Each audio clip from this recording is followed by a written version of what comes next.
kita yang non-syaratnya. Hari ini, seperti PowerPoint yang sudah saya share melalui web group, kita akan membahas mengenai elastisitas permintaan dan penawaran. Kalau kemarin kan kita sudah membahas teori dari permintaan dan teori penawaran. Oke, sebelum kita masuk ke perkuliahan hari ini, coba saya mau cek dulu pemahaman teman-teman untuk mata kuliah yang kemarin sudah sama-sama kita pelajari ya.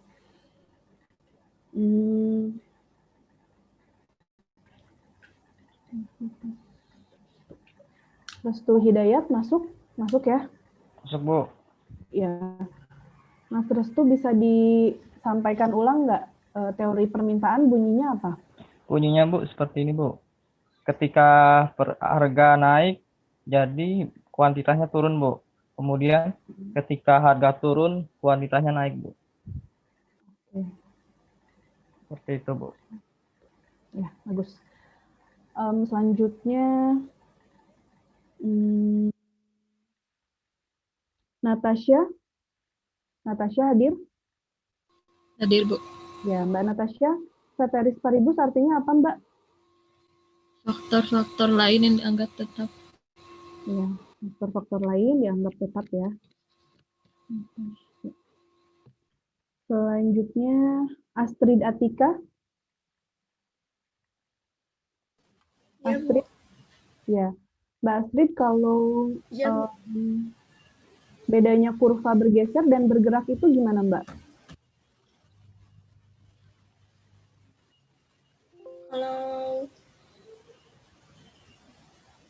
Kalau kurva bergerak, perubahannya diakibatkan karena apa, Mbak? Karena adanya ini, Bu, bentar. Kalau pergerakan itu kurva permintaan yang karena ada perubahan harga dan kuantitas yang diminta. Sedangkan kalau pergeseran itu karena kuantitas yang diminta naik atau turun, maka terjadi penurunan harga. Tanpa ada penurunan harga begitu. Yang pergerakannya udah betul ya, tapi yang pergeserannya belum. Ada yang mau menambahkan untuk pergeseran yang lain?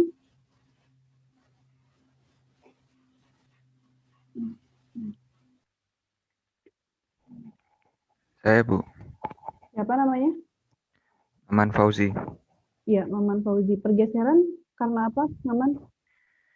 Pergeseran itu terjadi apabila ada perubahan pada faktor lain selain harga. Iya, Misalnya, ya. Jadi kalau pergeseran itu faktor yang mempengaruhinya bukan harga atau selain harga gitu ya. Oke, jadi itu ya, jangan dilupakan ya materi-materi yang sudah kita pelajari di pertemuan sebelumnya, karena pada pertemuan hari ini yang akan kita pelajari adalah materi yang berhubungan dengan teori permintaan dan penawaran gitu. Jadi memang masih belum jauh dari teori permintaan dan penawaran yang kemarin kita bahas bersama-sama. Oke. Nah, apa sih yang akan kita pelajari pada hari ini atau pada pertemuan ini gitu. Nah, karena kemarin kita sudah sama-sama mempelajari mengenai teori dasar permintaan dan penawaran, maka pada pertemuan hari ini yang akan kita bahas adalah atau yang akan kita lakukan adalah memperluas pemahaman yang kita miliki tentang penawaran dan permintaan itu sendiri. Kalau kemarin kita baru sebatas mempelajari teori dasarnya saja, permintaan itu apa, penawaran itu apa, faktor-faktor artinya apa, dan lain-lain. Nah, pada hari ini kita akan memperluas pemahaman kita tentang permintaan dan penawaran itu sendiri. Nah, memang berarti pertemuan pada minggu ini atau pada hari ini masih belum jauh-jauh dari teori permintaan dan penawaran. Di pertemuan kemarin kan kita sudah mempelajari ada juga perpotongan kurva permintaan dan penawaran, di mana secara garis besar kita memahami bahwa kurva-kurva tersebut menggambarkan hubungan bagaimana kuantitas permintaan atau kuantitas penawaran itu merespon perubahan harga yang terjadi dan faktor-faktor lain yang mempengaruhi permintaan dan penawaran tersebut. Nah, ada sifat perubahan pada permintaan dan penawaran yang terjadi yang diakibatkan oleh respon dari perubahan harga ataupun faktor-faktor lain yang mempengaruhi, itulah yang di dalam ilmu ekonomi memunculkan konsep yang namanya elastisitas permintaan dan penawaran. Jadi sekali lagi ya, kan kemarin kita sudah sama-sama mempelajari bahwa dalam teori permintaan dan penawaran, karena yang kita bahas adalah hubungan antara harga dengan kuantitas permintaan dan penawaran, di mana kita mengetahui bahwa bisa terjadi perubahan pada kuantitas yang diminta apabila terjadi perubahan pada harga atau faktor-faktor lain yang mempengaruhi. Nah, karena adanya perubahan pada harga serta faktor-faktor lain yang mempengaruhi inilah yang memunculkan adanya teori mengenai elastisitas permintaan dan penawaran. Karena sekali lagi ketika kita berbicara mengenai elastisitas permintaan, berarti kita membicarakan bagaimana respon kuantitas permintaan dan penawaran yang dilakukan ketika terjadi perubahan harga ataupun faktor-faktor lain yang mempengaruhi. Nah, di sini kita baca bersama-sama konsepnya. Salah satu pokok penting dalam fungsi, sebentar ya.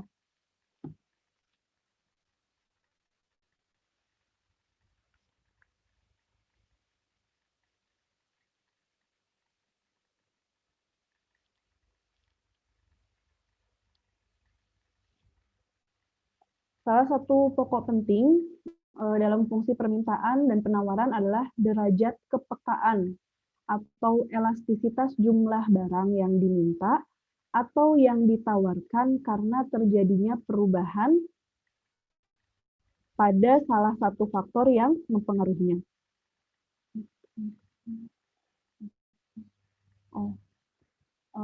Sebentar ya teman-teman.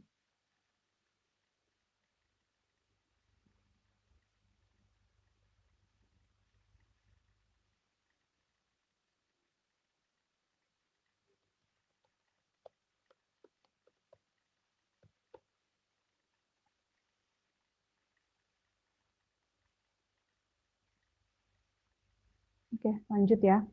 Jadi di sini konsepnya kita baca bersama-sama bahwa elastisitas permintaan digambarkan bahwa salah satu pokok penting dalam fungsi permintaan dan penawaran adalah derajat kepekaan atau elastisitas jumlah barang yang diminta atau yang ditawarkan karena terjadinya perubahan salah satu faktor yang mempengaruhinya. Jadi, kembali lagi di awal tadi saya sebutkan bahwa ketika kita berbicara mengenai elastisitas atau munculnya konsep dari elastisitas permintaan dan penawaran adalah karena adanya sifat perubahan permintaan dan penawaran yang diakibatkan karena ada perubahan harga atau faktor lain yang mempengaruhi. Nah, makanya di sini di dalam konsepnya disebutkan bahwa dalam fungsi permintaan dan penawaran, salah satu hal yang sangat penting adalah derajat kepekaan. Derajat kepekaan ini bisa juga kita sebut dengan seberapa responsifkah permintaan dan penawaran yang dilakukan oleh konsumen dan produsen apabila terdapat faktor-faktor lain yang mengalami perubahan. Jadi kalau misalnya harga atau faktor-faktor lainnya itu berubah, seberapa responsif permintaan dan penawarannya itu juga mengalami perubahan. Nah, konsep untuk mengukur seberapa responsif, seberapa peka, atau seberapa elastis permintaan dan penawaran yang berubah dikarenakan faktor-faktor yang mempengaruhinya juga berubah, itulah yang disebut dengan konsep elastisitas. Konsep elastisitas bertujuan untuk mengukur respon suatu variabel sebagai akibat perubahan variabel lainnya.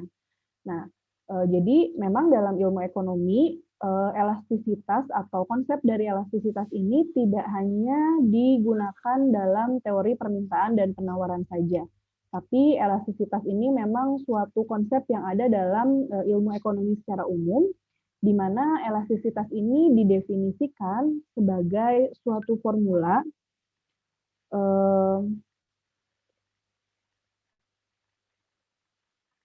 Bentar ya teman-teman.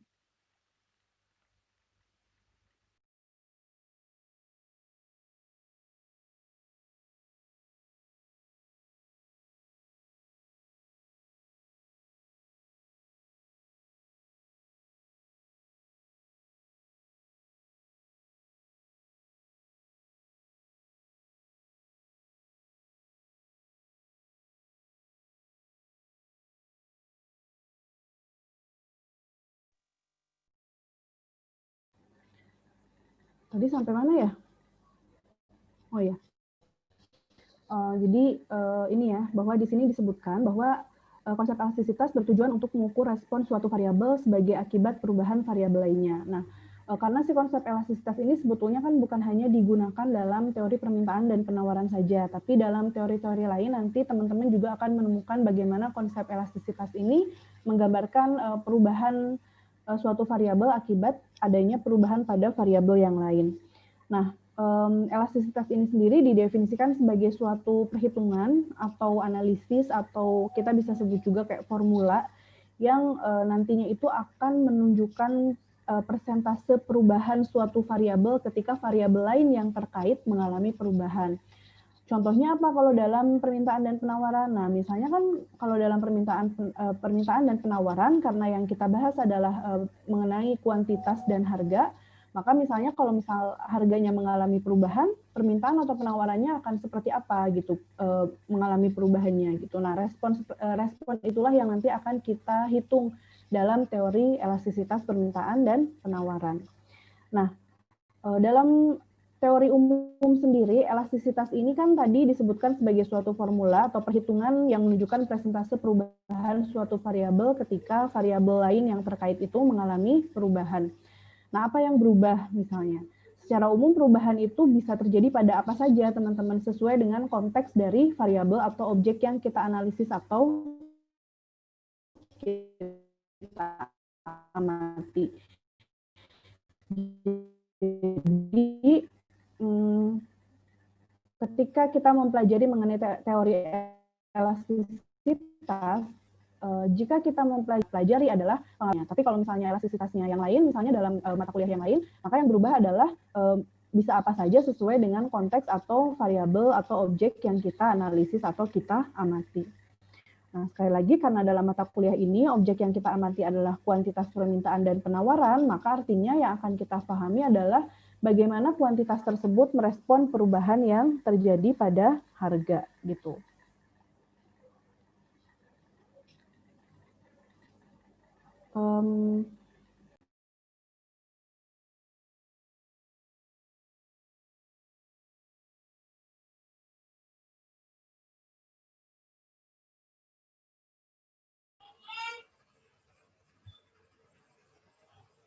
Nggak ada suaranya, Bu. Maaf, Bu, nggak ada suara, Bu. Bisa saya tinggal sekitar 2 atau 5 menit? Iya, Bu. Bisa, Bu. Iya, bisa, Bu. Bentar.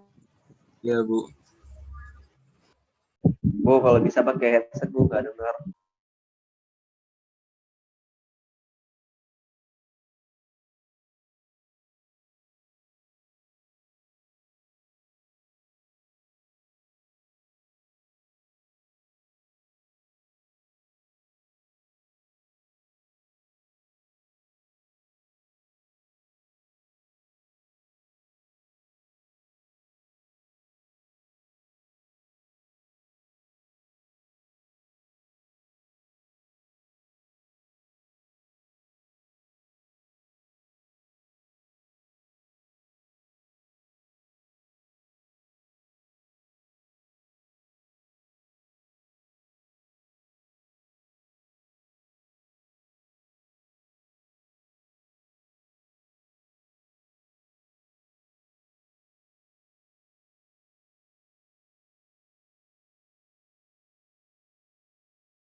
Oke, sorry, maaf ya, terpotong-potong perkuliahannya.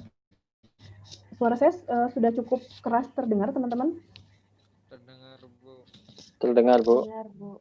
Ada yang merasa suaranya masih kurang kencang?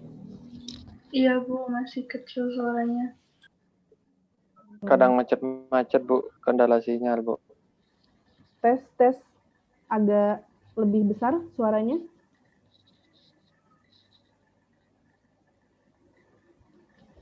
Sudah, Bu, sudah besar suaranya. Oke. Sudah, Bu. Ya? Sudah. Oh iya. Saya lupa tadi sampai mana ya? Sampai konsep elastisitas. Oh iya. Jadi konsep elastisitas ini kan tadi sekali lagi bukan hanya ada di permintaan dan penawaran ya teman-teman, tapi ada di konsep-konsep yang lain gitu. Hanya saja karena di sini yang sedang kita bahas adalah teori permintaan dan penawaran, maka ketika kita membicarakan kuantitas permintaan dan penawaran, yang akan kita pahami adalah bagaimana ataupun faktor-faktor lain yang mempengaruhi. Faktor-faktor lainnya apa? Seperti yang sudah kita pelajari kemarin. Nah, konsep elastisitas ini sangat penting untuk digunakan dalam situasi pasar. Selain untuk memahami situasi pasar, dengan konsep elastisitas ini kita juga bisa melakukan forecasting atau prediksi terhadap berbagai tindakan maupun keputusan yang mungkin akan diambil oleh produsen ataupun konsumen kalau misalnya faktor-faktor yang mempengaruhi konsumsi sama produksinya itu mengalami perubahan. Nah, kemarin kan kita pelajari bahwa pasar itu kan bersifat kompleks dan beragam ya kondisinya, sehingga memungkinkan terjadinya pergeseran dalam permintaan dan penawarannya. Nah, oleh karena itu, karena sifat dari pasar ini kompleks dan kondisinya ini sangat beragam, maka itu memungkinkan adanya pergeseran maupun pergeseran pada permintaan maupun penawarannya ataupun pergerakan pada permintaan dan penawarannya. Nah, oleh karena itu dengan konsep elastisitas ini kita bisa mengkategorikan suatu barang apakah dia bersifat elastis atau inelastis dengan melihat bagaimana respon terhadap perubahan yang ada gitu. Jadi kita bisa mengklasifikasikan, kalau memahami teori ini kita bisa mengklasifikasikan suatu barang ini dianggap elastis atau inelastis dengan melihat seberapa responsif, seberapa peka, seberapa dia gampang berubah apabila faktor-faktor lainnya itu mengalami perubahan. Gitu. Nah, dalam konsep elastisitas, permintaan dan penawaran, terutama kita mengenal ada 4 konsep elastisitas yang ada. Yang pertama ada elastisitas harga permintaan, elastisitas harga penawaran, kemudian elastisitas silang, dan yang terakhir adalah elastisitas pendapatan. Jadi dari sini kita bisa memahami bahwa dalam elastisitas permintaan dan penawaran sendiri itu terbagi kepada beberapa bagian ya. Ada yang elastisitasnya harga, kemudian harga penawarannya, harga permintaan, kemudian harga penawaran, kemudian elastisitas silang, dan yang terakhir adalah elastisitas pendapatan gitu. Nah, sekarang kita masuk yang pertama. Kita masuk ke elastisitas permintaan. Karena tadi kan sekali lagi ya, ketika kita mempelajari elastisitas, maka kita mempelajari kelenturan atau kepekaan. Kepekaan ini bisa kita sebut sekali lagi dengan seberapa respon, seberapa gampang berubah permintaan yang terjadi akibat faktor-faktor yang mempengaruhinya itu mengalami perubahan. Di sini didefinisikan bahwa elastisitas permintaan adalah tingkat kepekaan permintaan dari faktor-faktor yang mempengaruhinya. Sekali lagi, elastisitas permintaan adalah tingkat kepekaan permintaan dari faktor-faktor yang mempengaruhinya. Seperti yang sudah kita pelajari, apa yang mempengaruhi mempengaruhi faktor-faktor apa yang mempengaruhi permintaan. Yang pertama kemarin ada harga barang itu sendiri, kemudian ada harga barang lain, ada juga pendapatan konsumen, dan di samping itu ada juga selera, kemudian harapan di masa yang akan datang, dan lain-lain. Nah, hanya saja dalam teori elastisitas permintaan ini, yang kita gambarkan atau yang kita bahas, kita bagi kepada 3 bagian saja. Perubahan yang diakibatkan karena harga barang itu sendiri, perubahan yang diakibatkan karena pendapatan konsumen, dan perubahan yang diakibatkan karena harga barang lain. Kenapa misalnya selera tidak begitu kita analisis dalam elastisitas permintaan? Karena kemarin sudah kita sama-sama bahas ya bahwa selera itu merupakan dipengaruhi oleh sisi psikologis manusia, sehingga perubahan yang terjadi akan suatu barang itu cenderung atau relatif lebih sulit diukur dibandingkan dengan faktor-faktor lain yang itu memang dipengaruhi oleh faktor-faktor yang bersifat ekonomis gitu. Kemudian harapan di masa yang akan datang, kenapa kita tidak bahas dalam elastisitas penawaran atau elastisitas permintaan? Karena harapan di masa yang akan datang itu tidak selalu terjadi pada setiap barang, setiap produksi barang dan jasa atau setiap permintaan dan penawaran yang dilakukan gitu. Jadi secara garis besar memang yang kita pahami atau yang kita pelajari pada elastisitas permintaan adalah perubahan kuantitas permintaan yang diakibatkan karena harga barang itu sendiri, karena pendapatan konsumennya yang berubah, serta karena harga barang lain yang berubah. Nah, yang pertama, elastisitas permintaan yang diakibatkan karena harga barang itu sendiri.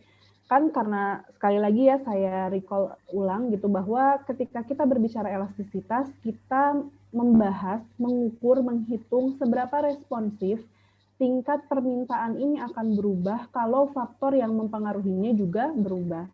Nah, faktor yang mempengaruhi yang pertama apa? Faktor yang mempengaruhi yang pertama adalah harga barang itu sendiri. Gitu. Nah, harga barang itu sendiri artinya bagaimana kalau harga barang, suatu barang itu mengalami perubahan, maka permintaannya akan berubah seperti apa gitu. Nah, secara teori harusnya kalau harga barang tersebut naik, permintaannya akan turun. Sementara kalau harga tersebut turun, maka permintaannya akan naik. Nah, di sini elastisitas permintaan merupakan perbandingan rasio antara perubahan relatif jumlah barang yang diminta dengan perubahan relatif harganya. Jadi sekali lagi, elastisitas permintaan merupakan perbandingan rasio antara perubahan relatif jumlah barang yang diminta dengan perubahan relatif harganya. Kita punya rumus di sini, ED sama dengan persentase perubahan barang yang diminta dibagi dengan perubahan harga barang itu sendiri. Atau secara matematis dirumuskan dengan persamaan ED sama dengan delta Q dibagi delta P, ini delta ya, delta kecil, delta Q dibagi delta P dikali P per Q. Gitu. Nah, ED ini di sini menunjukkan koefisien, di mana koefisien ini merupakan bilangan yang menggambarkan seberapa lentur atau seberapa responsif permintaan mengalami perubahan jika terjadi perubahan pada harganya.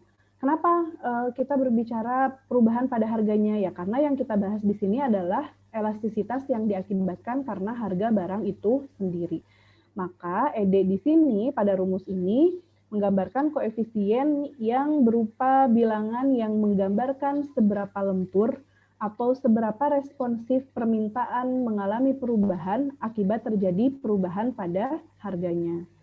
Kemudian D di sini adalah delta, di mana delta ini kan kalau dalam rumus perhitungan atau rumus matematika, delta ini biasanya digunakan untuk menyatakan besar perubahan besaran tertentu. Di mana rumusnya itu biasanya nilai besaran akhir dikurangi dengan nilai besaran awalnya. Atau bahasa simpelnya kita biasa juga menyebut delta ini dengan istilah selisih ya. Nah, kemudian ini P dan Q adalah P dan Q pada awal atau pada nilai mula-mula. Maksudnya nilai mula-mula seperti apa? Jadi kan biasanya ketika kita membahas mengenai elastisitas itu ada harga awal dan harga akhir. Ada kuantitas awal dan ada kuantitas akhir. Atau harga awal sama harga yang baru. Kuantitas awal sama kuantitas yang baru. Nah, dalam rumus ini P dan Q yang digunakan adalah harga yang pertama serta kuantitas yang pertama. harga yang awal serta kuantitas awal. Terus ED ini menggambarkan antara persentase perubahan jumlah permintaan terhadap ini menunjukkan besar kecilnya pengaruh perubahan tingkat harga terhadap perubahan tingkat permintaan barangnya gitu. Nah, kita masuk ke klasifikasi hasil perhitungan. Jika ED lebih besar daripada 1, maka disebut elastis. Jika ED lebih kecil daripada 1, maka dia disebut inelastis. Jika ED sama dengan 1, disebut unitary elastis. Jika ED sama dengan 0, disebut inelastis sempurna. Jika ED sama dengan tak terhingga, maka dia disebut elastis sempurna. Jadi kalau tadi kan ED ini dia menggambarkan prosentase atau menggambarkan koefisien seberapa lentur atau seberapa responsif permintaan jika terjadi perubahan pada harga. Maka di sini kalau misalnya responnya atau kelenturannya ini lebih daripada 1, maka dia disebut elastis. Berarti kalau terjadi perubahan harga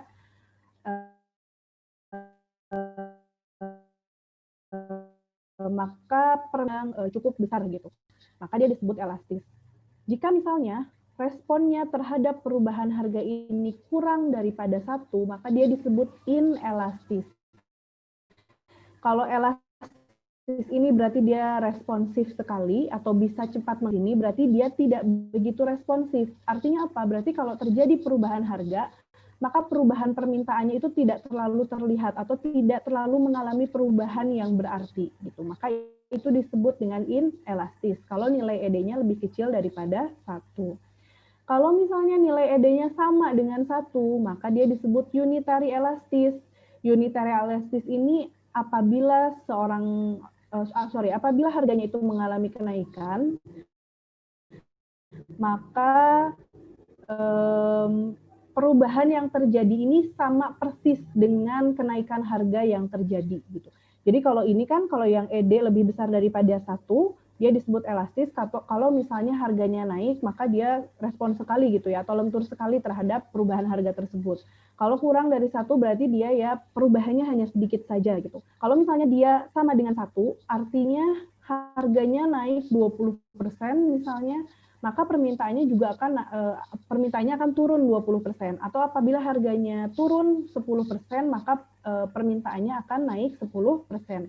Jadi kalau unitary elastis ini sama persis kenaikan harganya berapa persen, maka penurunan permintaannya juga sesuai dengan kenaikan harganya. Nah, kemudian ada ED sama dengan 0, di mana ini disebut inelastis sempurna. Kalau ED sama dengan 0, berarti kan kalau terjadi perubahan, perubahan pada harga, maka permintaannya itu tidak berubah sama sekali. Makanya ED-nya sama dengan 0 gitu. Harganya berubah, tapi permintaannya sama sekali tidak berubah. Berarti dia inelastis sempurna atau sama sekali tidak responsif terhadap perubahan yang ada. Sementara jika ED-nya adalah tak terhingga, berarti dia elastis sempurna. Artinya kalau terjadi kenaikan harga, maka permintaannya sangat-sangat berubah lebih besar daripada 1, bahkan hingga tak terhingga. Makanya disebut dengan elastis sempurna. Nah, kita memahami hasil klasifikasi perhitungan ini untuk apa? Untuk kita bisa paham apabila suatu barang ini mengalami perubahan kuantitas permintaan akibat pengaruh harga yang berubah, maka kebijakan apa kita sebagai seorang konsumen dan juga sebagai seorang produsen akan mengambil tindakan gitu. Misalnya kalau barang ini bersifat unitary elastis, berarti kan kalau misalnya kita sebagai konsumen kita sebagai produsen misalnya akan menambah barang, ya tidak perlu menambah barang karena ternyata pertumbuhan dari kenaikan harganya itu akan sama persis dengan respon yang diterima gitu. Artinya kan tidak akan mendapatkan pendapatan yang lebih tinggi kalaupun kita menaikkan pendapatan. Kenapa kita tidak akan mendapatkan keuntungan yang lebih tinggi? Ya karena ternyata kenaikan respon dari perubahan permintaannya itu sama persis dengan kenaikan harganya. Nah, ini bentuk kurvanya. Yang pertama ada elastis, di mana kalau elastis ini kita bisa lihat ya teman-teman, kalau dari gambarnya, kalau elastis ini kan tadi sekali lagi Jika nilai ED-nya itu lebih besar daripada 1, maka dia sifatnya adalah elastis. Di sini kan, jika ED-nya lebih besar daripada 1, maka dia disebut elastis. Kita lihat di sini, dari gambarnya aja udah bisa kita tebak. Terjadi perubahan kan dari P1 ke P2, di mana di sini berarti harganya turun. Sesuai dengan teori permintaan, kalau misalnya harganya turun, berarti kan kuantitasnya harusnya naik ya secara teoritis. Nah, kita lihat kotak P yang ada di sini dengan kotakan Q yang ada di sini, kan kita bisa lihat ukurannya lebih besar kotakan Q daripada kotakan P-nya ya. Berarti di sini kita bisa lihat bahwa perubahan dari P1 ke P2 ini direspon dengan cukup tinggi oleh perubahan kuantitasnya. Karena di sini artinya ada perubahan kuantitas dari Q1 ke Q2. Di mana perubahan dari Q1 ke Q2 itu lebih besar daripada perubahan P1 ke P2. Dari gambarnya aja kita udah bisa ngelihat ya, dari P1 ke P2 ini kan jaraknya hanya segini ya, kecil sekali gitu. Tapi ternyata direspon dengan cukup responsif oleh perubahan kuantitasnya. Kita lihat bahwa jarak antara Q1 dengan Q2 ini kan lumayan agak lebar ya. Lebih besar kotak P yang di sini dibanding dengan Q. Makanya ini sesuai dengan klasifikasi hasil perhitungan, yaitu ketika ED-nya lebih besar daripada 1, maka dia disebut elastis. Maka gambar dari kurvanya adalah perubahan dari harganya itu lebih kecil dibandingkan dengan perubahan kuantitas yang diminta. Kemudian selanjutnya ada yang inelastis. Kita lihat lagi kalau di klasifikasi hasil perhitungan, ketika ED-nya lebih kecil daripada 1, maka dia disebut inelastis. Kita lihat gambarnya. Kita lihat gambar bahwa di sini kebalikan daripada elastis. Perubahan dari P0 ke P1, di mana artinya terjadi kenaikan harga, dan kalau terjadi kenaikan harga berarti kuantitasnya akan mengalami penurunan, permintaan kuantitasnya akan mengalami penurunan. Kita lihat di sini kotakan pada price dibanding dengan kotakan pada quantity, ini lebih besar kotakan pada price-nya. Artinya apa? Ketika terjadi perubahan harga, ini responnya lebih sedikit dibandingkan yang terjadi di sini. Nah, karena ini responnya lebih sedikit dibandingkan yang terjadi pada di sini, maka kurva dengan bentuk yang lebih curam seperti ini biasanya menunjukkan kurva inelastis, kurva untuk barang yang inelastis. Kalau yang elastis ini kan lebih landai ya terlihatnya. Nih, kalau yang inelastis ini lebih curam. Selanjutnya adalah unitary elastis. Kalau unitary elastis, ingat sekali lagi bahwa perubahan yang terjadi pada permintaan itu sama persis dengan perubahan pada harganya. Di sini kita lihat bahwa jarak perubahan antara P1 ke P2 sama persis dengan jarak perubahan dari Q1 ke Q2. Makanya kelihatan bentuk kotaknya, kotak yang P sini dengan kotak yang Q sini, ini juga bentuknya sama. Karena di sini perubahan pada price itu direspon dengan nilai yang sama persis oleh perubahan pada kuantitasnya.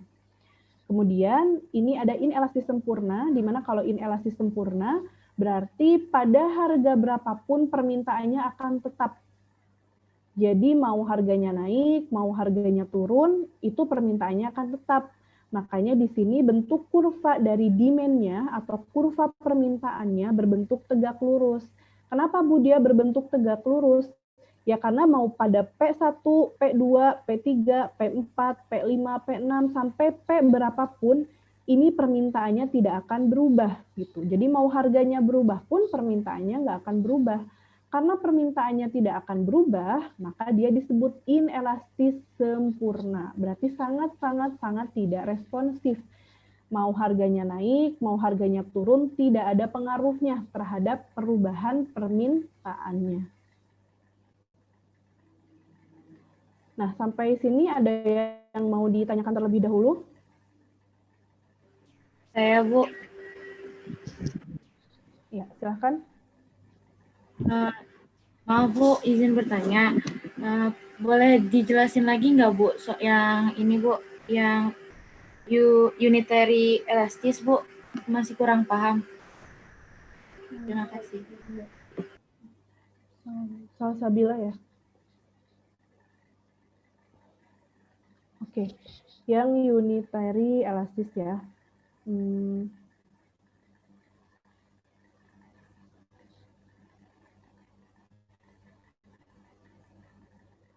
Jadi kan kalau unitary elastis ini adalah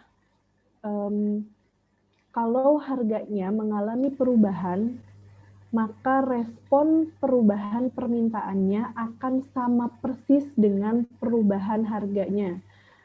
Misal, kalau harganya itu naik 20%, maka perubahan permintaannya akan turun 20%. Kenapa turun? Karena kan kita sesuaikan ya dengan teori permintaan. Kalau harganya naik, maka permintaannya akan turun. Nah, naiknya misalnya berapa persen? 20%. Nah, karena naiknya 20%, respon perubahan permintaannya terhadap perubahan harga tersebut adalah sama nilainya dengan perubahan harga tersebut. Kalau naiknya 20%, berarti perubahan permintaannya juga 20%, turun 20% misalnya. Kalau misalnya harganya turun 10%, maka perubahan permintaannya juga akan naik 10%. Jadi kenaikan ataupun penurunan permintaan yang dilakukan akan sama persis nilainya dengan perubahan harganya. Harganya naik 20%, berarti permintaannya turun 20%. Harganya turun 50% misalnya, berarti permintaannya naik 50%. Jadi akan sama nilainya dengan perubahan harganya. Makanya di sini, pada gambar unitary elastis, bentuk kurvanya, kita lihat di sini, dari titik P1 ke P2, ini jaraknya sama dengan titik Q1 ke Q2. Kenapa jaraknya sama? Kenapa jaraknya? Yang lain bisa mematikan ininya dulu ya.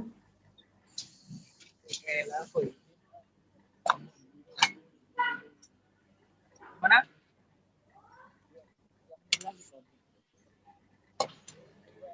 Kenapa ini jaraknya sama? Aduh. Ini yang belum matiin siapa nih?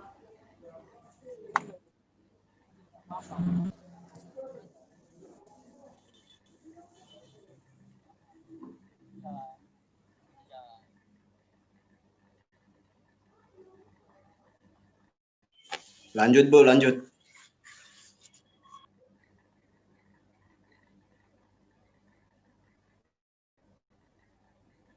Oke, di sini makanya bentuknya perubahan dari P1 ke P2, jaraknya itu sama dengan jarak dari Q1 ke Q2. Makanya kita lihat di sini bentuk dari kotakan P-nya sama dengan bentuk dari kotakan Q-nya. Karena apa? Karena ini perubahan yang terjadi dari P1 ke P2 ini nilainya sama dengan perubahan yang terjadi dari Q1 dengan Q2. Jadi kita bisa ambil gambaran atau kita bayangkan bahwa kalau misalnya ini turunnya adalah 20 cm gitu misalnya, maka perubahan pada Q1 dengan Q2-nya juga akan 20 cm. Jadi perubahan pada price-nya, pada harganya akan mengakibatkan perubahan pada kuantitas dengan nilai yang sama. Gitu, Mbak. Bisa difahami? Bisa, Bu. Terima kasih. Ya, yang lain? Saya, Bu. Saya, Bu. Yang cowok dulu siapa namanya? Sarahman, Bu. Ini saya mau bertanya. Yang bagian kurva elastis sempurna dengan kurva yang inelastis sempurna itu sama aja, Bu, ya? Oh, enggak, sorry. Kurva yang inelastis sempurna dengan? Yang elastis sempurna. Kan ini nggak ada apanya, Bu, kurvanya. Oh iya. Untuk yang kurva elastis sempurna nanti akan saya perlihatkan bentuknya di kurva penawaran ya. Tapi sebagai gambaran untuk teman-teman, kalau inelastis sempurna itu kan D-nya yang naik ke atas ya. Artinya berarti pada titik P berapapun, pada price berapapun, ini demand-nya akan sama. Kalau permintaannya ini elastis sempurna, berarti in-nya ini dihilangkan, nanti bentuk kurvanya ini P-nya yang lurus. Bentar, saya gambarkan saja. Oke, Bu.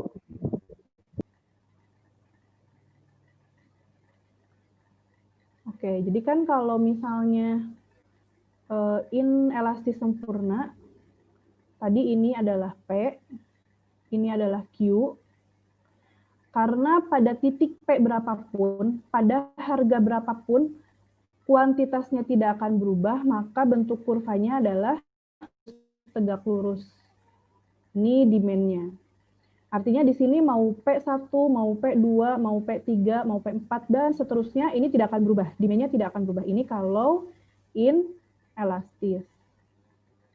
Nah, kalau misalnya elastis bagaimana? Kalau elastis, kebalikan dari inelastis. Nanti bentuk kurvanya seperti ini. Kalau elastis berarti kan ketika terjadi perubahan harga, maka dia akan sangat mengalami perubahan gitu. Nah, maka bentuknya ini seperti biasa, price-nya, ini quantity-nya. Nah, bentuk dari kurvanya nanti seperti ini. P-nya yang tegak lurus ke samping. Sorry, bukan tegak lurus, melandai ke samping. Jadi ini artinya apa? Artinya pada harga berapapun, ini kuantitasnya bisa mengalami berbagai macam, pada harga P yang tetap ini kan lurus ke samping ya, berarti nggak ada di sini, nggak ada di sini, nggak ada di sini, nggak ada di sini. Tapi pada saat P-nya ini tetap seperti ini, maka kuantitasnya bisa sangat berubah. Maka dia bersifat elastis sempurna. Kalau ini inelastis, pada P berapapun, perubahannya tidak akan terjadi. Tapi kalau ini, P-nya ini misalnya tidak berubah pun, kuantitasnya bisa saja mengalami perubahan. Makanya ini disebut elastis sempurna gitu. Elastis sempurna ini kan berarti dia sangat-sangat responsif. Bahkan kadang tidak terjadi perubahan saja, dia bisa tidak terjadi perubahan pada harga saja, dia bisa mengalami perubahan kuantitas gitu. Nah, maka bedanya apa dengan elastis? Kalau dengan elastis kan terjadi perubahan pada harga, baru dia merespon adanya perubahan gitu. Tapi kalau elastis sempurna, terkadang pada harga P yang sama saja, itu bisa mengalami perubahan. Makanya di sini bentuk dari kurvanya, P-nya adalah melandai lurus, artinya di sini pada satu titik P yang sama, kuantitasnya bisa mengalami perubahan. Bisa Q1, bisa Q2, Q3, dan seterusnya. Bisa dipahami? Bu, berarti D-nya itu nggak mengikuti P, Bu ya? Bisa di mana aja? D yang ini? Iya, sedangkan yang elastis itu kan, yang elastis itu berarti D-nya nggak mengikuti P ya, Bu ya? Iya. Jadi kan D ini kan menggambarkan dari permintaan kuantitasnya kan? Iya, Bu. Ya, karena menggambarkan kuantitas dari permintaannya, jadi nanti D-nya itu bisa di sini, bisa di sini, bisa di sini, bisa di sini. Oh, nggak mengikuti ya, Bu ya? P-nya ini kan dianggap kalau dalam elastis sempurna, dia kan kadang tidak terjadi perubahan saja, D-nya ini bisa berubah. Jadi harganya ini kan sama ya, P-nya lurus kan? Iya, Bu. Berarti kan P-nya hanya ada satu ini kan? Nah, tapi dengan P yang satu ini, kuantitasnya bisa di sini, bisa di sini, bisa di sini, bisa di sini, karena memang dia bersifat elastis sempurna, responsif sekali.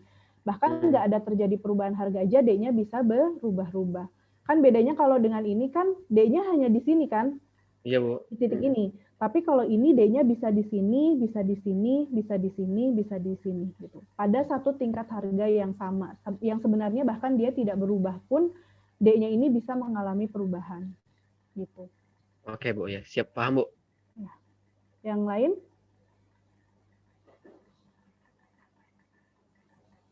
Tadi ada Mbak perempuan. Pertanyaan saya sudah dijawab, Bu. Barusan, terima kasih. Oke. Oke, kalau sudah kita lanjut ya. Nah, di sini bentuk kurvanya sudah. Nah, sekarang kita akan masuk ke arc elasticity. Apa sih elastisitas arc atau elastisitas busur ini apa gitu? Jadi di sini saya punya dua kombinasi harga dan kuantitas. Sekali lagi karena kita akan berbicara mengenai elastisitas, berarti kita berbicara mengenai respon perubahan harga terhadap permintaan yang dilakukan gitu. Nah, berarti kalau misalnya ada perubahan harga, berarti ada harga lama sama harga yang baru. Ada kuantitas lama yang diminta pada harga yang lama, sama ada kuantitas yang baru pada harga yang baru. Nah, di sini saya punya contoh arc elasticity. arc elasticity ini apa? Ini adalah suatu konsep untuk menghitung elastisitas supaya nilainya itu sama, baik ketika dia mengalami kenaikan harga maupun mengalami penurunan harga. Di pembahasan sebelumnya, pada rumus sebelumnya, saya memberikan rumus kepada teman-teman, di mana rumus elastisitas permintaan akibat perubahan harga barang itu sendiri adalah ED sama dengan delta Q, di mana delta Q ini artinya perubahan yang terjadi pada kuantitas, dibagi delta P, di mana delta P ini artinya perubahan yang terjadi pada harganya, dikalikan dengan P dan Q mula-mula. Nah, tapi ternyata nanti kita akan temukan dalam konsep arc elasticity bahwa ketika kita menggunakan rumus yang sama-sama kita pahami tadi, ketika harganya naik dan harganya berubah, itu nilainya beda. Padahal kan kalau dalam analisis ekonomi, harusnya nilainya ketika naik dan ketika sama, apabila perubahan harganya itu sama, misalnya naiknya 20% atau turunnya 20%, harusnya respon dari permintaannya itu juga sama gitu. Nah, tapi ternyata kalau kita menggunakan rumus yang ini, didapatkan bahwa ketika naik 20% dan ketika turun 20% itu responnya berbeda gitu. Nah, itu kan nanti menyulitkan ekonom dalam menganalisis karena ternyata dengan angka perubahan yang sama, kalau dia naik dan dia turun, itu responnya berbeda.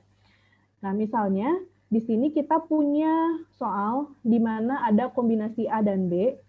A ini katakanlah adalah yang awal, sementara yang B ini adalah yang kedua. Kalau dalam konsep A ke B. Tapi kalau dalam konsep B ke A, berarti kita katakan bahwa B ini adalah yang awal dan ini adalah yang kedua. Misalnya harga awalnya adalah harga suatu barang, misalnya harga awalnya adalah 500. Pada harga awalnya 500, kuantitas yang diminta adalah 10.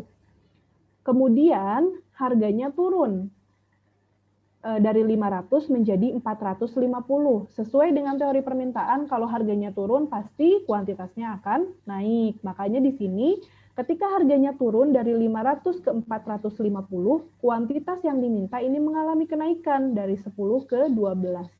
Nah, sekarang kita ingin mengetahui elastisitas dari kasus ini berapa sih gitu kan. Elastisitas ini mengukur respon ya, respon dari perubahan harga terhadap kuantitas yang diminta. Kita pengen tahu nih responnya seberapa responsif sih gitu. Nah, kita pengen tahu responnya dari titik A ke titik B berapa. Berarti kalau dari titik A ke titik B kan berarti harganya turun dari 500 ke 450. Sementara dari titik B ke titik A berarti harganya naik dari 450 ke 500. Kalau kita perhatikan sebetulnya kan penurunan harga dan kenaikan harganya itu sama-sama selisihnya 50.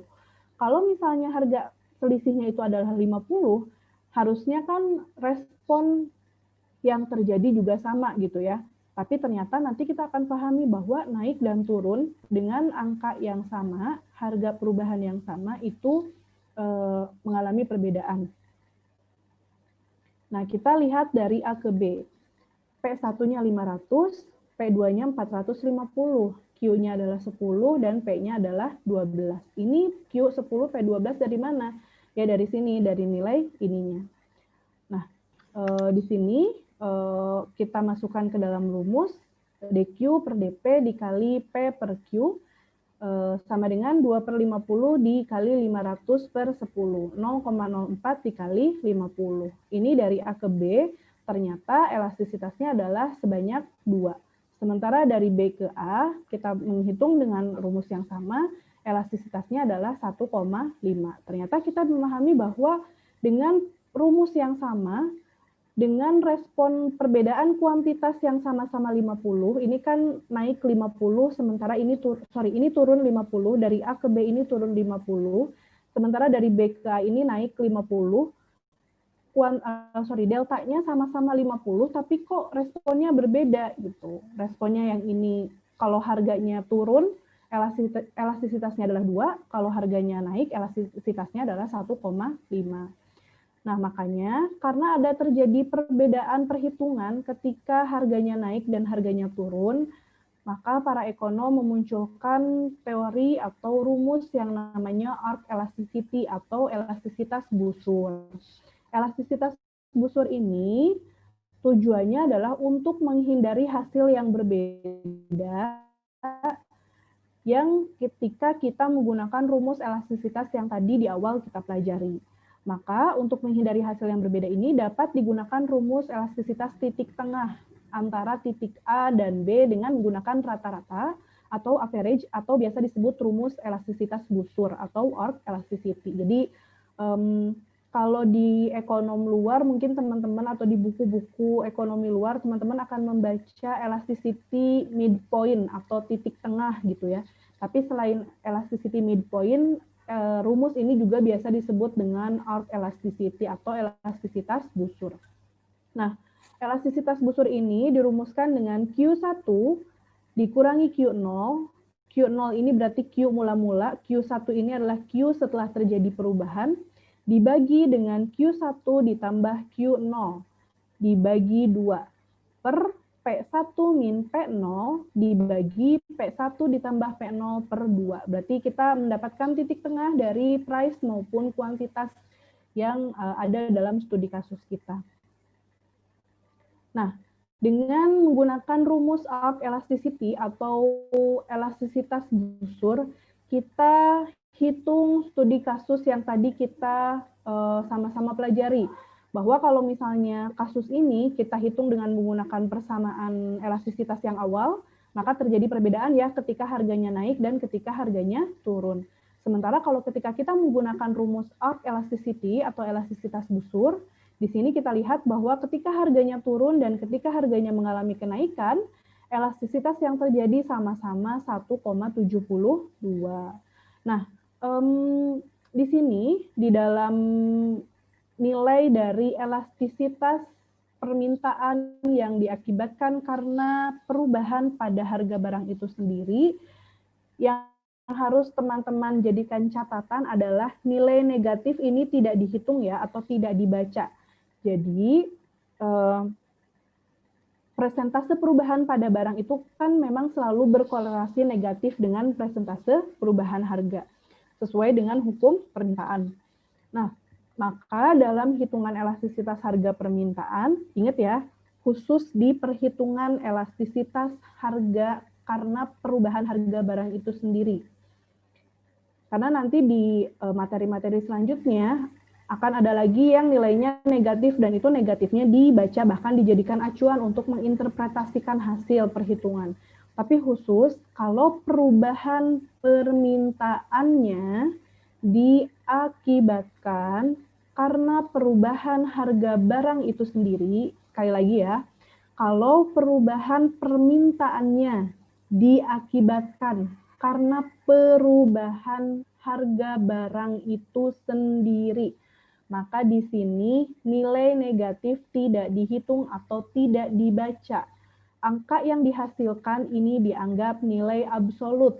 Artinya nilai negatif ini diabaikan.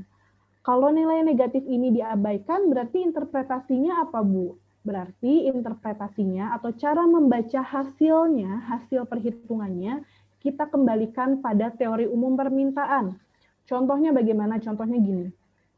Ketika harga turun, elastisitasnya adalah minus 1,72. Karena minusnya tidak dihitung dan dianggap sebagai angka absolut, kita kembalikan ke teori permintaan. Kalau harga turun, berarti permintaannya akan naik atau turun. Kan secara teori akan naik ya. Maka interpretasi atau cara membaca hasil perhitungannya adalah ketika harga turun, maka permintaannya akan mengalami kenaikan sebesar 1,72. Sementara ketika harganya naik, sesuai dengan teori permintaan, kalau harga naik, maka permintaannya akan turun. Berarti ketika harga naik di sini, permintaannya akan turun sebesar 1,72 juga. Gitu. Jadi ketika harganya turun, permintaan yang terjadi akan naik sebesar 1,72. Begitupun ketika harga naik, maka permintaannya akan turun sebesar 1,72. Bedanya kalau di sini dibaca naik, kalau di sini dibaca turun gitu. Tapi nilai negatifnya sekali lagi diabaikan ya, dianggap absolut. Jadi kita hanya berbicara naik dan turun. Jika harga naik, maka perubahan permintaan diinterpretasikan turun, sementara jika harganya turun, maka hasil perhitungan elastisitas diinterpretasikan naik. Nah, itu tadi sudah yang pertama ada elastisitas yang diakibatkan karena perubahan harga barang itu sendiri ya.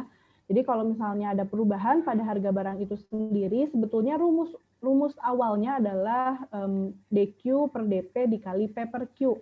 Tapi ternyata kita memahami bahwa studi kasus atau contoh menunjukkan bahwa kalau kita menggunakan rumus tersebut dengan tingkat perubahan harga yang yang deltanya sama, itu bisa mengakibatkan respon yang berbeda. Maka di sini kita bisa menggunakan yang namanya arc elasticity atau rumus elastisitas busur, di mana kita mengambil nilai titik tengah. Ketika kita mengambil nilai titik tengah, kita bisa menghitung nilai elastisitas baik ketika harganya turun maupun dengan harganya naik. Kalau misalnya deltanya itu sama, maka hasilnya juga atau responnya juga akan sama. Tentu kan kalau responnya sama, ini akan lebih mempermudah analisis kita sebagai ekonom untuk melihat bagaimana respon permintaan apabila terjadi perubahan harga. Tapi kalau misalnya seperti ini, harganya berbeda, padahal deltanya sama-sama 50, misalnya perubahan kenaikan dan penurunannya sama-sama 50, tapi kok responnya berbeda, itu kan analisisnya menjadi lebih sulit atau sulit untuk menemukan kebijakan yang tepat seperti apa. Tapi kalau dengan menggunakan rumus ini, kita bisa lihat bahwa hasilnya sama-sama bernilai sama gitu. Hanya yang membedakan adalah menginterpretasikan apakah dia naik atau turun sesuai dengan teori permintaannya. Kalau misalnya nilainya sama seperti ini kan kita sebagai ekonom lebih mudah untuk mengambil kebijakan karena sama-sama responnya sebanyak ini. Hanya yang membedakan apakah dia naik ataukah dia turun. Nah, selanjutnya elastisitas permintaan yang kedua adalah elastisitas yang diakibatkan karena perubahan pendapatan. Kalau tadi yang berubah adalah harga barang tersebut, harga barang itu sendiri, maka ini yang kedua adalah perubahan pendapatan. Nah, elastisitas perubahan pendapatan ini melihat seberapa responsif perubahan pendapatan bisa mempengaruhi permintaan. Atau kalau dalam bahasa Inggris istilahnya adalah income elasticity of demand. Seperti yang sudah kita pelajari di minggu lalu kan pendapatan ini merupakan salah satu penentu permintaan terhadap suatu produk. Kuantitas permintaan ini bisa berubah ketika pendapatannya juga mengalami perubahan. Nah, ingat lagi di pertemuan minggu lalu bahwa secara umum kuantitas permintaan itu kan akan meningkat seiring dengan peningkatan pendapatan konsumen. Karena kan si konsumen memiliki lebih banyak uang, maka nalurinya kan sebagai manusia biasanya mereka akan lebih banyak berbelanja atau mengkonsumsi suatu barang. Oleh karena itu, kuantitas permintaan berhubungan positif dengan pendapatan. Ya, meskipun kita tahu bahwa tidak semua barang menunjukkan hubungan yang positif tersebut. Kita kemarin sudah mempelajari bahwa misalnya ada barang inferior di mana ketika pendapatannya naik justru konsumsi akan barang tersebut malah mengalami penurunan gitu. Tapi kan tidak semua untuk barang inferior itu hanya untuk kasus beberapa barang tertentu saja. Tapi secara umum naluri kita sebagai manusia kalau pendapatannya ini mengalami penambahan, maka konsumsinya juga akan mengalami peningkatan. Nah, di sini definisi dari perubahan pendapatan atau elastisitas yang diakibatkan daripada perubahan pendapatan adalah persentase perubahan kuantitas barang yang diminta akibat terjadinya perubahan pendapatan. Rumusnya adalah persentase perubahan jumlah barang yang diminta dibagi persentase perubahan pendapatan atau EY sama dengan DQ per DP DQ per DY dikali Y per Q. Y ini di sini menggambarkan pendapatan yang diterima gitu. Jadi kalau DY, delta Y berarti pendapatan sebelum naik sama pendapatan setelah naik. Sementara Y yang di sini yang digunakan adalah Y mula-mula atau Y sebelum mengalami kenaikan pendapatan. Gitu. Pendapatan yang awal gitu. Nah, contohnya di sini jika pendapatan 100.000, jumlah barang yang diminta adalah 10. Ketika pendapatannya naik menjadi 200.000, jumlah barang yang diminta naik menjadi 15. Hitung elastisitasnya. Nah, di sini kita bisa lihat bahwa tinggal dihitung 15 dikurangi 10 untuk menghitung delta Q-nya. Kan delta Q itu selisih ya, berarti 15 ini yang baru dikurangi 10 yang lama, dibagi 200.000 dikurangi 100.000. Kan delta Q per delta Y, di mana delta Y ini adalah selisih dari pendapatannya. Dikali dengan Y awal, atau pendapatan awal sebesar 100.000 dibagi dengan 10. 10 ini apa? Q yang awal. Maka hasilnya adalah 0,5. Artinya atau interpretasinya adalah ketika pendapatannya mengalami kenaikan sebesar 100.000, maka jumlah barang yang dimintanya akan naik sebesar 0,5%. Gitu. Nah, untuk klasifikasi hasil perhitungan respon perubahan permintaan akibat perubahan pendapatan, maka ada klasifikasinya sendiri. Kalau EY-nya itu positif, maka dia termasuk barang normal jika pendapatan naik menyebabkan kenaikan jumlah yang diminta. Jika EY-nya negatif, maka dia termasuk barang inferior jika pendapatan naik menyebabkan penurunan jumlah yang diminta. Jika EY-nya itu lebih kecil daripada 1, maka dia barang kebutuhan pokok, di mana perubahan pendapatan tidak menyebabkan perubahan permintaan sebesar perubahan pendapatannya. Sementara jika EY-nya lebih besar daripada 1, maka dia diklasifikasikan sebagai barang mewah. Artinya perubahan permintaan lebih besar daripada perubahan pendapatan. Jadi ingat ya, sekali lagi tadi kan saya bilang kalau dalam perubahan permintaan yang diakibatkan oleh barang itu sendiri, maka nilainya dianggap absolut atau mutlak. Negatif itu tidak dihitung. Yang dibaca atau diinterpretasikan adalah kembali ke teori permintaan secara umum. Kalau harganya naik, berarti responnya akan turun. Sementara kalau harganya turun, maka responnya akan naik. Sementara kalau perubahan permintaan yang diakibatkan oleh perubahan pendapatan, maka di sini negatif dan positifnya tetap dibaca. Kalau nilainya positif berarti barang normal, kalau negatif berarti inferior. Kalau lebih kecil daripada 1 berarti barang kebutuhan pokok. Kalau lebih besar daripada 1 berarti dia barang mewah.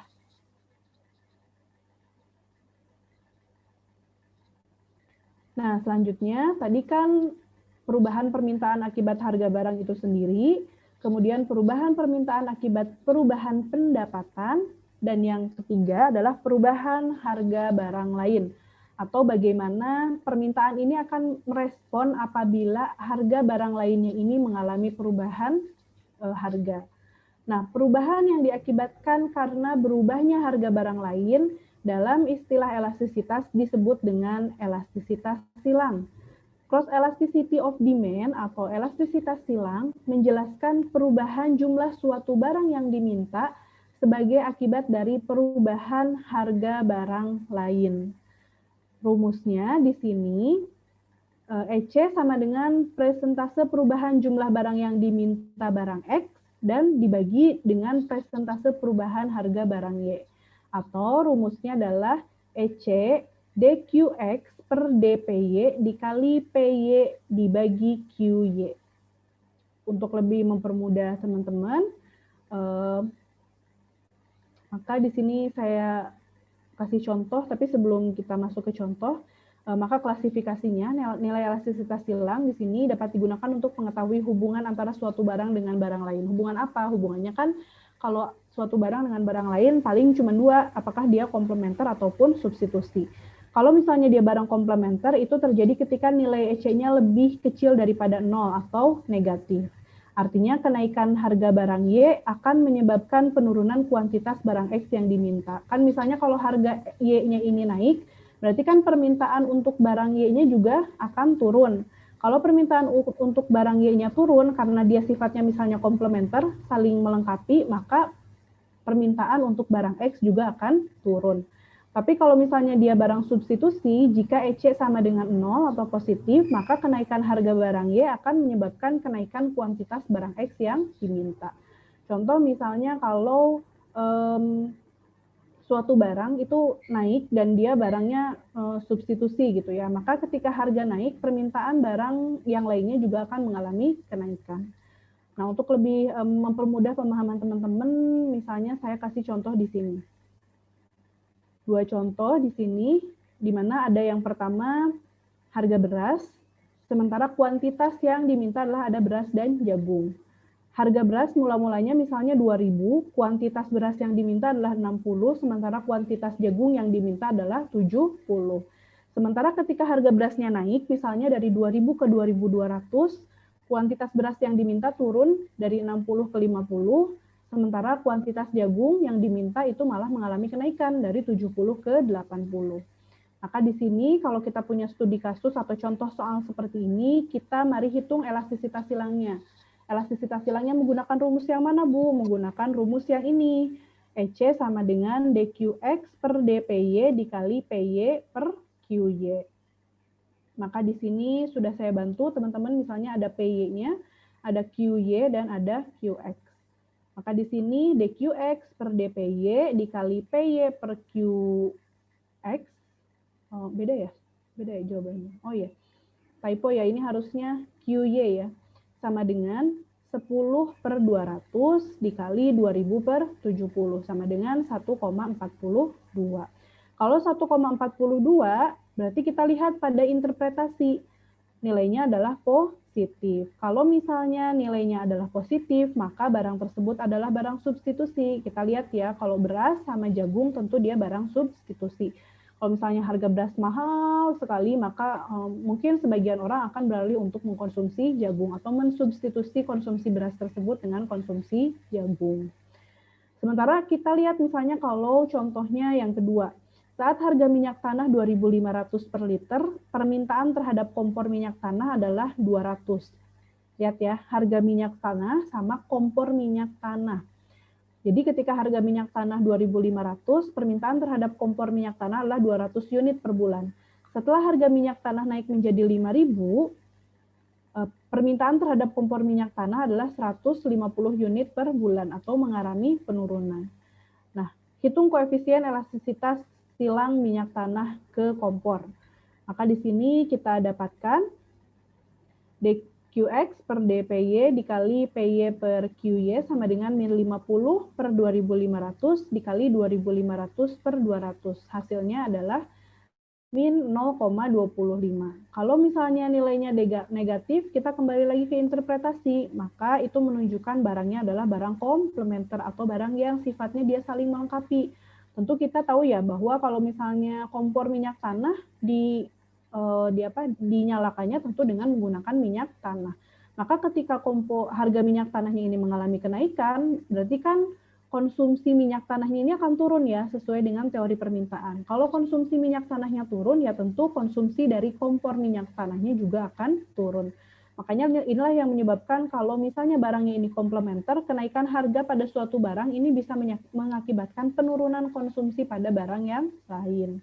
Jadi, jelaskan bagaimana hubungan antara minyak tanah dengan kompor, kita bisa bilang atau kita bisa katakan atau interpretasikan bahwa hubungan antara minyak tanah dan kompor minyak tanah adalah barang yang komplementer atau saling melengkapi gitu. Nah, Bu, tujuan mempelajari elastisitas ini untuk apa sih gitu? Nah, tujuan mempelajari elastisitas yang pertama adalah kebijakan impor, yang kedua adalah perpajakan, kemudian strategi penetapan harga, dan juga lain-lain. Contohnya gimana? Contohnya misalnya gini, teman-teman bayangkan bahwa teman-teman suatu saat mungkin akan menjadi pihak yang bergelut di bidang pemerintahan atau menjadi pihak yang berada di sektor pemerintahan gitu. Kita semua tentu tahu kalau pemerintahan ini kan merupakan salah satu pihak yang melaksanakan kegiatan ekspor dan impor. Nah, sebagai seorang pemerintah dengan analisis elastisitas ini, logikanya tentu dia bakal lebih menguntungkan kalau pemerintah menarik pajak dari produk-produk impor yang bersifat inelastis. Kenapa, Bu, lebih menguntungkan? Ya karena respon perubahan harganya itu kan cenderung lebih stabil atau perubahannya itu tidak terlalu sangat berubah gitu, dan itu nggak akan terlalu memberatkan pengusaha. Sebaliknya, kalau misalnya pemerintah menetapkan pajak untuk produk-produk yang tingkat elastisitasnya tinggi. Kalau elastisitasnya tinggi berarti kan dia cepat berubah ya. Kalau misalnya dia cepat berubah, tentu kan ini akan lebih membebankan ke pengusaha gitu. Jadi kebijakan-kebijakan dengan melihat apakah suatu barang ini elastis atau inelastis, ini sangat penting untuk diaplikasikan dalam kebijakan-kebijakan pemerintahan, baik itu ekspor, impor, perpajakan, maupun lain-lain. Nah, kemudian faktor-faktor apa yang mempengaruhi elastisitas? Yang pertama, tingkat kemudahan barang tersebut digantikan oleh barang lain, karena kan kalau mudah digantikan oleh barang lain, maka responnya itu tidak akan terlalu berubah, karena akan mengalami begitu besar perubahannya, karena orang akan mengalihkan konsumsinya kepada harga yang lebih cocok dengan mereka. Kemudian, besarnya proporsi pendapatan yang digunakan untuk membeli suatu barang. Selanjutnya, jangka waktu analisis perubahan-perubahan yang terjadi di pasar, dan yang terakhir adalah jenis barang yang dibutuhkan. Apakah itu barang pokok, barang mewah, ataupun barang normal. Nah, sekarang kita masuk ke elastisitas penawaran. Elastisitas penawaran kodenya adalah ES. Kalau tadi elastisitas permintaan kodenya adalah ED. Seperti di teori permintaan dan penawaran ya, ada QD dan QS. Nah, maka dalam elastisitas juga ada ED dan ES. Elastisitas penawaran adalah persentase perubahan jumlah barang yang ditawarkan akibat terjadinya perubahan harga itu sendiri. Rumusnya sama seperti ketika kita mempelajari elastisitas permintaan, adalah persentase perubahan jumlah barang yang ditawarkan dibagi dengan persentase perubahan harga. Atau kita rumuskan ES sama dengan DQ per DP dikali P per Q. Notes-nya atau tambahannya di sini, untuk elastisitas penawaran sendiri itu sama-sama juga bisa menggunakan rumus of elasticity atau rumus elastisitas busur. Nah, spesifikasinya untuk hasil perhitungannya, jika ES sama dengan 1, maka dia disebut elastis. Jika ES-nya lebih kecil daripada 1, maka dia disebut inelastis. Jika ES sama dengan 1, dia disebut unitary elastis. Jika ES-nya 0, inelastis sempurna. Dan jika ES-nya tak terhingga, maka dia disebut elastis sempurna. Ini bentuk kurvanya, mirip ya, dan interpretasinya sama seperti dalam Anda membaca kurva untuk perubahan permintaan gitu. Ini permintaannya kalau elastis, ini kalau inelastis, ini typo ya, harusnya bukan inelastis sempurna, tapi inelastis. Kemudian ini unitary elastis, kemudian ini penawarannya inelastis, sementara kalau elastis sempurna yang tadi sudah saya gambarkan. Nah, maka di akhir kesimpulannya bisa kita gambarkan bahwa elastisitas permintaan dan penawaran ini terbagi kepada 2 bagian. Yang pertama karena harga barang itu sendiri dan yang pertama adalah permintaan dan yang kedua adalah penawaran. Kalau permintaan itu diakibatkan karena adanya perubahan harga barang itu sendiri, adanya perubahan pendapatan, dan yang terakhir ada harga barang lain yang berubah. Ini kalau dari sisi permintaan. Kalau dari sisi penawaran ini diakibatkan oleh harga barang itu sendiri yang mengalami perubahan sehingga respon terhadap penawaran yang dilakukan itu bagaimana. Sampai sini selesai materi tentang elastisitas permintaan dan penawaran. Ada yang mau ditanyakan? Bu, Saya, Bu. ingin bertanya, Bu.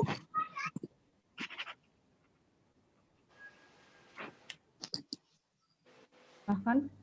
Saya, Bu. Alfi. Ya, Bu. Tadi kan untuk rumus yang ARC elastisitasnya itu dia rumus yang akhirnya itu P1 plus P0 dibagi 2 kan, Bu? Ya. Nah, ini untuk di ketika harga turunnya itu dia minus ya, Bu? Yang mana? Yang P1 plus P0 dibagi 2 itu, yang rumus yang paling bawah itu.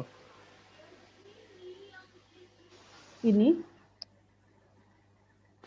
Bentar, Bu. Nah, ya itu yang rumus kan P1 plus P0 itu dia kan plus, Bu. Tapi di contohnya ini dia pas harga turunnya itu dia jadi minus. Nah, tuh. Oh ya, ini harusnya plus ya. Untuk hasil akhirnya ini semuanya minus apa ada plus ada yang minus ini, Bu, nantinya? Nantinya biasanya kalau untuk permintaan perubahan permintaan yang diakibatkan karena perubahan harga barang itu sendiri, dia nilainya akan minus. Kenapa dia nilainya akan minus? Karena gini, ini khusus ya, teman-teman harus dicatat ya. Ini khusus untuk permintaan yang diakibatkan perubahan harga barang itu sendiri. Kenapa dia harganya minus? Karena gini, kan kalau yang namanya perubahan itu pertama ada harga lama sama harga yang baru ya. Iya. Nah, kemudian ada kuantitas yang lama sama kuantitas yang baru gitu ya. Iya, Bu. Nah, baik kita lihat rumus di sini, ini kan Q1 min Q0, sementara yang di bawahnya ini adalah P1 min P0.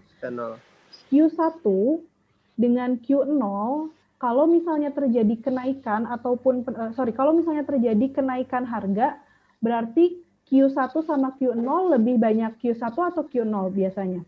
Q1. Q1. Nah, kalau Q1 dikurangi Q0, sementara di sininya nanti pembaginya sifatnya adalah negatif, kan kalau P1 dengan P0 berarti P barunya lebih besar mana? Lebih besar P1. Nah, berarti kalau misalnya pembaginya negatif, dia nilainya juga akan bersifat negatif. Oh. Sementara kalau kebalikannya ketika harganya turun, maka kan lebih besar Q0-nya.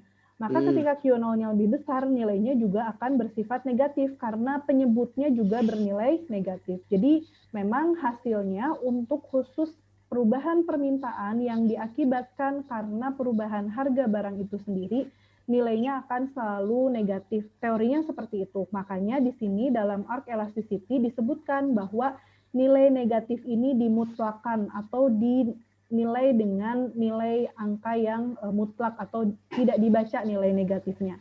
Jadi interpretasinya dikembalikan kepada teori umum gitu. Oke, Bu, baik, Bu. Terima kasih, Bu. Iya, namanya siapa? Alfi, Bu. NIM-nya? 20.164, Bu. 100.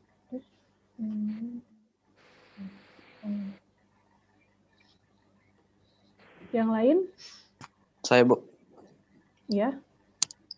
Berarti tadi itu kan yang dia tanyakan Alfi itu rumusnya, Bu. Berarti yang tadi ini hasilnya dia tipe, Bu, yang ketika harga turun, yang rumus paling bawahnya itu, Bu, 450 kurang 500. Harusnya itu, Bu, plus ya, Bu?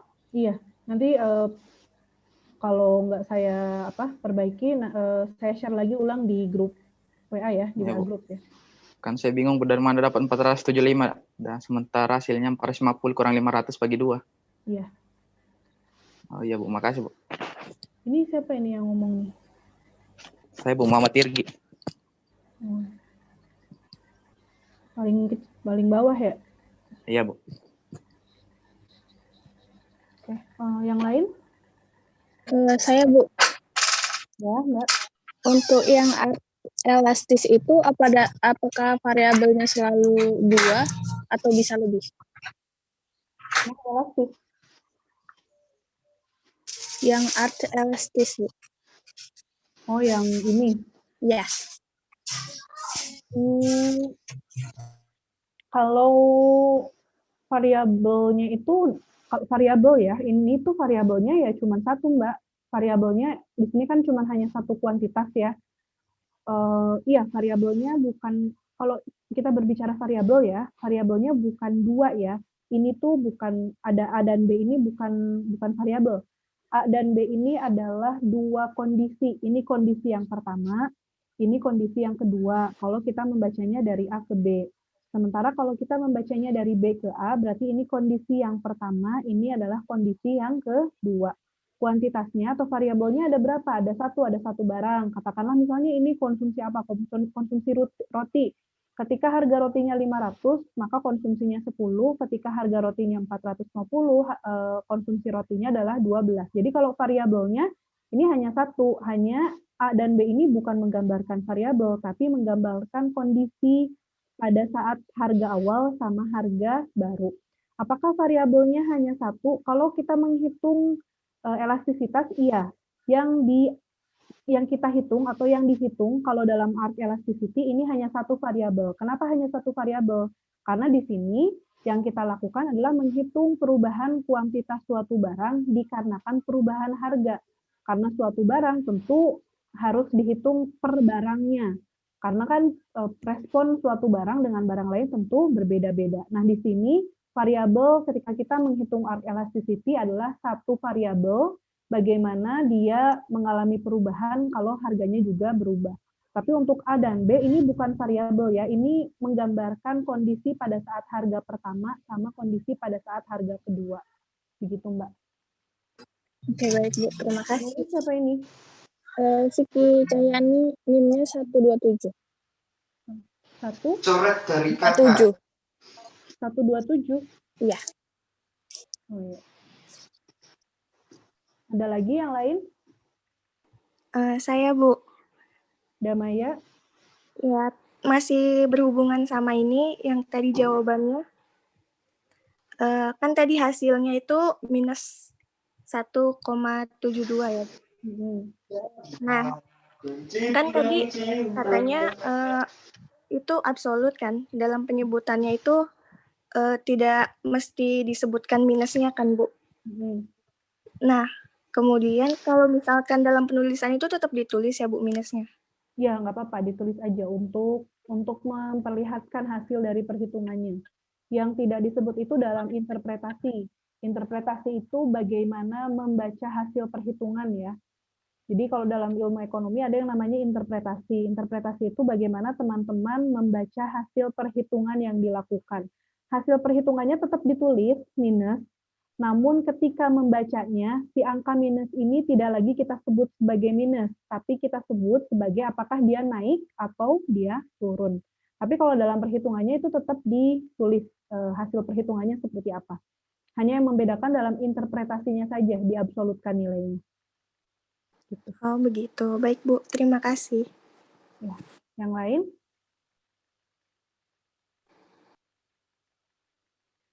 Oke, kalau tidak ada yang bertanya lagi, tadi yang belum sempat saya absen, Ade Wahyu? Ade Wahyu? Ya Bu. Hadir? Hadir Bu. Rahmat Triatmojo? Ya Bu, hadir Bu. Hartini? Hartini? Bu, tadi saya tanya di Hartini bilangnya dia kelas C Bu, bukan kelas ini Bu. Kelas C? Iya Bu, dia bilangnya dia kelas C Bu. Tadi aku udah tanyain dia Bu. Oke, nanti saya cek ke TU. Putra Muhammad Wahono? Ahmad Hairudin? Hadir Bu, hadir. Danun Robi? Hadir Bu. Hadir. Adam Naufal? Hadir Bu, hadir. Muhammad Hatim? Hadir Bu. Taufik Hidayat? Hadir Bu. Hadir. Aditya Safikri? Aditya Safikri? Muhammad Rizki? Muhammad Hadir Bu, Adana? hadir. Risma Dian Anggraini? Hadir Bu, hadir. Risma Dian? Adifa Sugiondo? Ada Bu. Cahyo Trianto? Hadir Bu, hadir. Hadir Bu. Pipit Nurmansyah? Pipit? Hadir Bu, hadir. Pipit ini Hadir Bu. laki-laki ya? Iya Bu, yang cowok Bu. Astrid Atika? Hadir Bu. Harisma Lutfiana? Hadir Bu. Alfi Aulia Rahman? Saya Bu, hadir Bu. Muhammad Irgi hadir ya? Ya Bu, hadir Bu. Baik, kalau tidak ada yang mau ditanyakan lagi, perkuliahan untuk hari ini cukup sekian. Terima kasih atas perhatiannya. Mohon maaf apabila ada kesalahan. Nama saya belum disebut, Bu. Namanya siapa? Bu, Afrianti, Bu.